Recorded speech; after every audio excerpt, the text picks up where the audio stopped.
Sin miedo salgo a la vida. Si vale la pena. Ne me cache rien, Carlotta. Tu sais que tôt ou tard, je saurai ce qu'il t'arrive de toute façon. La nuit dernière, on s'est disputé à propos de l'insémination Je et... suis sûr qu'il s'est opposé parce qu'il ne veut pas que tu aies un enfant avec un autre homme. Mais lui, il peut faire un enfant avec une autre femme, hein. Et au milieu de cette conversation, je lui ai proposé qu'on adopte un enfant. Adopté? Je connais bien Mauricio, papa. Je sais que sans enfant, notre mariage ne tiendra pas longtemps, je le sens. Est-ce que tu es sûr de ça? Souviens-toi comme tu étais nerveuse quand il voulait faire un enfant avec une autre femme. Et maintenant, tu parles d'adopter. Je pensais que notre couple était assez solide, même sans enfant, mais non. Mauricio est obsédé par ça. Et au lieu de se rapprocher, on n'arrête pas de se disputer à ce sujet-là. Et tu crois que ce problème va être réglé en accueillant un enfant étranger dans ta maison? Le seul moyen que j'ai pour sauver mon mariage, c'est d'avoir un enfant. Sinon, je vais perdre Mauricio. Excusez-moi. On peut y aller.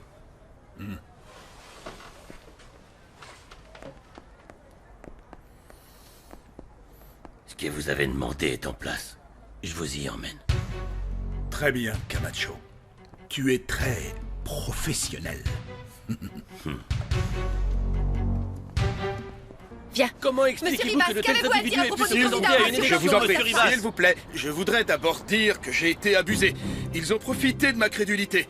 Je leur ai fait confiance et j'avais de bonnes intentions. Tout le monde ici présent sait que je dis la vérité. Est-ce que vous allez arrêter de soutenir le candidat Horacio Blanco au municipal après les déclarations d'aujourd'hui concernant son implication dans le trafic de drogue? Je suis un homme honnête et je crois sincèrement en l'avenir de cette ville. Et qu'est-ce que vous allez faire? Est-ce que vous allez soutenir l'autre candidat dorénavant? Eh bien, c'est ce que j'aurais dû faire depuis le début. Enfin, je crois que finalement, Raphaël Tovar n'a rien à craindre de la concurrence. Il est l'un des rares hommes politiques honnêtes qu'il nous reste dans ce pays. Je pense qu'il est important de préserver des hommes comme lui et de ne pas risquer d'élire un politique corrompu. Il faut préserver ce qui a déjà été fait et ce que le maire veut continuer de faire pour améliorer la vie dans notre ville. Je souhaite simplement réaffirmer mon soutien inconditionnel aux hommes politiques honnêtes et sincères de notre pays. Je vous fais la promesse ici et maintenant que je ne me ferai plus jamais embobiner de la sorte. À partir de maintenant, je soutiens inconditionnellement le candidat Raphaël Tovar. C'est tout. Merci beaucoup, monsieur Rivas. Merci.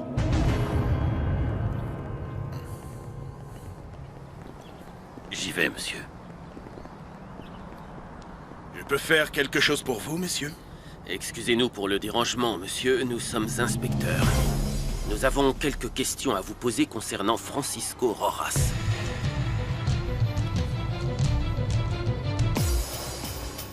Monsieur Rivas, je voudrais savoir ce qu'il s'est passé entre vous et monsieur Francisco Rojas ce soir-là.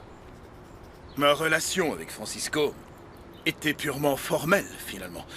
Nous n'étions pas proches. Et pour cette raison, nous n'avions aucune raison de nous disputer, ni avant ni après cette soirée.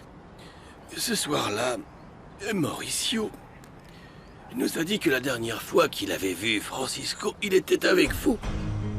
La relation entre ces deux-là...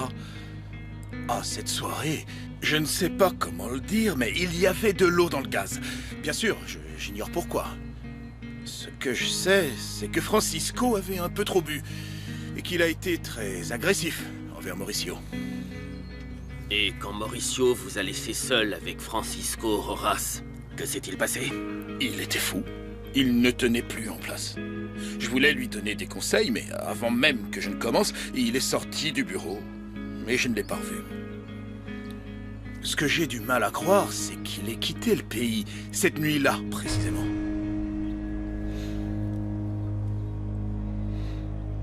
C'est très intéressant de vous entendre dire que votre relation avec Francisco Rojas était formelle.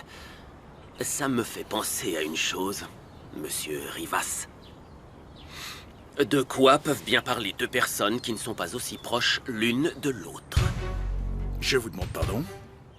Dites-moi, monsieur Rivas, pourquoi est-ce qu'il y a autant d'appels venant de vous sur le portable de Francisco Rojas?